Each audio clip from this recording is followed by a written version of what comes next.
Kita kembali lagi di Opini Publik pemirsa dan kita masih membahas mengenai kembalikan mood usai libur panjang. Tapi sebelum kita bincang-bincang dengan Mbak Ajeng Raffiando, saya akan mengajak Anda pemirsa untuk menyaksikan sebuah VT mengenai nih terdapat lebih dari 1.500-an PNS yang tidak hadir di hari pertama bekerja. Dan hukumannya ternyata bisa sampai dipecat. Ya ampun, kasihan ya. Nih dia, selamat menyaksikan.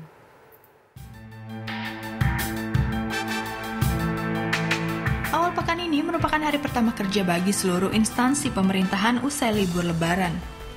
Dari tanggal 23 Juni hingga 2 Juli 2017 atau berjumlah 10 hari.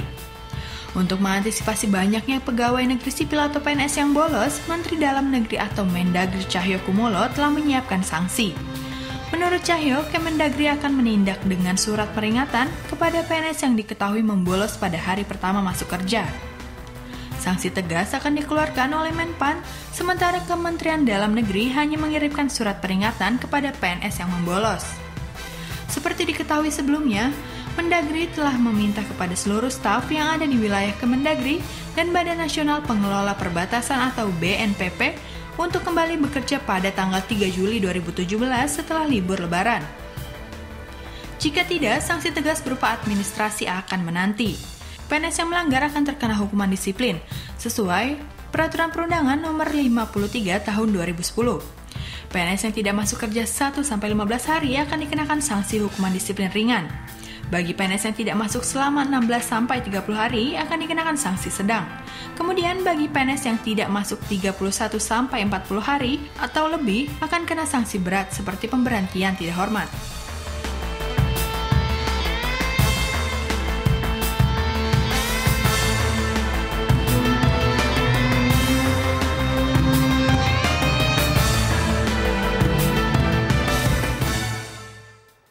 Iya, itu dia tadi tuh, ternyata dari pertama ada sekitar 1.500-an PNS yang belum hadir di tempat kerja. Ternyata sanksinya ini yang terberat ini sampai dipecat sih sebenarnya, walaupun itu adalah yang sanksi yang terberat sih. Tadi kan di awal kita dengar VT-nya bahwa ada sanksinya tulisan gitu nanti kan. Sampai SP1, SP2 dan SP3.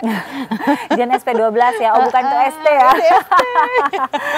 Tapi dari tadi kita bahasnya kayak VT-nya PNS terus ya. Sekarang saya pengen tanya kalau mengenai pegawai swasta nih, karena kan sebenarnya kan tingkat kerajinan ini bukan hanya PNS dong, pegawai swasta juga dibutuhkan kerajinan juga kan? Harus. Kalau di kantor swasta gimana yang Mbak Ajeng tahu nih Mbak Ajeng? Kalau habis libur panjang gini apakah kosong lengang juga seperti PNS, cuma karena dia tidak tersentuh oleh media, jadi nggak ketahuan, gimana nih Mbak?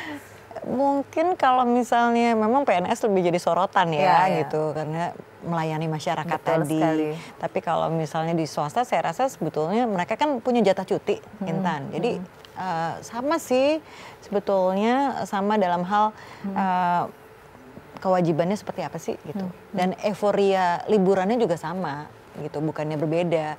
Cuma apakah memang sanksinya itu bisa lebih menjangkau tiap pribadi, dalam artian mau kerja di swasta ataupun menjadi PNS, tentunya hampir sama sih.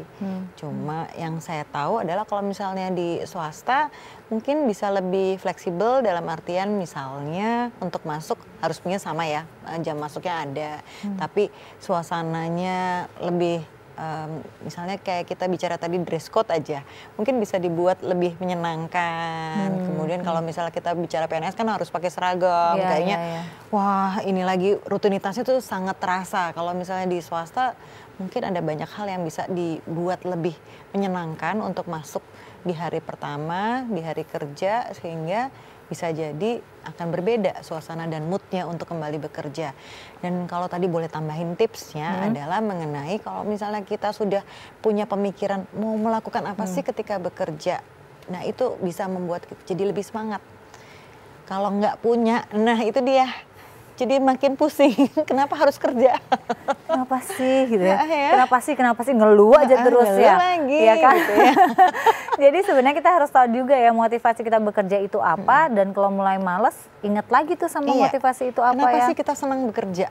Itu yang harus dicari. Sebenarnya aku sempat lihat meme yang ada di sosial media nih yang membuat mungkin bisa jadi memacu semangat pemirsa juga, yaitu adalah tagihan akan hadir. Betul. Ya kan ada kan dengan gambarnya yang lucu-lucu gitu. Tagihan cicilan kompor panci apa. Jadi tagihan sebenarnya liburan juga jangan lupa. makanya nih mungkin itu salah satu yang membuat kita harus semangat untuk bekerja. Iya. Selain itu juga mungkin ya yang harus kita syukuri adalah kita masih punya pekerjaan ya sampai detik Betul. ini di antara orang-orang Iya. sana yang masih mencoba apply untuk punya pekerjaan ya. Betul sekali. Nah sekarang kita balik lagi ke anak-anak nih, ke anak kita. Tadi kan belum selesai nih ya. Anak ini kan moodnya lebih susah-susah gampang ya. Apalagi kalau masih SD, TK gitu. Aduh Iya. itu kayaknya butuh kayak upaya yang luar biasa dimomong dari sang lagi. ibu. Ini sebenarnya pertanyaan pribadi saya ya. Ini kok buat anak-anak gimana nih Mbak Ajeng? Misalnya kalau misalnya Anak-anak SD deh gitu Iya. ya. Pulang SMP mungkin lebih enak bisa diajak komunikasi ya. Iya. SD gitu. TK dan TK, SMP, SD kelas 3 lah ya. Iya, ketika mereka masih belum menemukan apa sih nikmatnya sekolah, itu akan jauh lebih sulit dibandingkan ketika misalnya kalau anak kita SMP dan SMA, biasanya mereka udah punya geng sendiri, seneng ketemu teman-teman di sekolahnya itu lebih besar dibandingkan ketika anak-anak masih TK dan SD, di mana mereka juga biasanya lebih banyak main sendiri kan, kalau misalnya TK sama SD. Jadi itu memang PR yang luar biasa sih buat orang tua. Bagaimana mengembalikan semangat, tapi kalau misalnya sekolahnya misalnya buat sesuatu, nah itu bisa disarankan tuh ke sekolah. Bikin sesuatu di hari pertama yang membuat anak-anak tuh jadi tertarik untuk kembali ke sekolah. Back to school-nya tuh terasa bahwa wah hari pertama kali sekolah nih, di sekolah ternyata ada acara apa atau ada event tertentu yang bikin mereka jadi kepengen datang. Jadi seru banget, ternyata kalau hari pertama sekolah itu nggak langsung sekolah loh. Ternyata kita salam-salaman sama teman-teman, saling memaafkan, atau biasanya sih kalau habis lebaran itu yang akan jadi topik acara hari pertama sekolah kan. Iya benar banget ya. Nah itu bisa menjadi masukan tuh buat pihak sekolah ya. Jadi hari pertama sekolah tuh misalnya apa, tapi biasanya sekolah-sekolah pun biasanya kalau hari pertama tuh dia halal bihalal biasanya. Pakai baju muslim gitu kan, terutama untuk sekolah-sekolah yang mungkin sekolah Islam ya. Jadi biasanya mereka seperti itu nggak langsung sekolah full gitu ya. Dan mungkin bisa diterapkan mungkin kegiatan-kegiatan yang lain yang bikin anak-anak, terutama anak-anak yang TK ini yang kita bahas ya, yang TK dan SD sampai SD kelas 3 lah, SD kelas 3 kelas 4 lah ya. Ini mengembalikan moodnya emang luar biasa. Terutama apa coba mood mereka bangun pagi lagi. Sebel banget kan pasti. jam 5 pagi gitu kan ya, nggak gampang ya. Kalau misalnya pakai reward boleh nggak hadiah nih buat anak-anaknya untuk mendisiplinkan lagi? Kalau pakai reward boleh, nggak apa-apa. Boleh ya? Biarkan mereka merasa jadi happy untuk balik ke sekolah lagi. Misalnya termasuk tadi beliin peralatan alat tulisnya, atau misalnya tas, atau hal-hal yang kesukaannya mereka juga boleh. Nah, tapi sayangnya ketika musim liburan biasanya kan dibebaskan tuh buat main apapun itu ya. Main gadget, main games gitu ya, yang kayaknya ya ampun waktunya nggak terasa buat anak-anak, buat kita yang ngeliatnya gemes gitu ya. Ini kenapa sih dia megang terus gitu ya. Sementara ketika mereka masuk ke sekolah dan harus merelakan kebiasaan tadi berlalu, yang hanya bisa terjadi saat liburan, tentunya susah. Agak susah ya. Iya.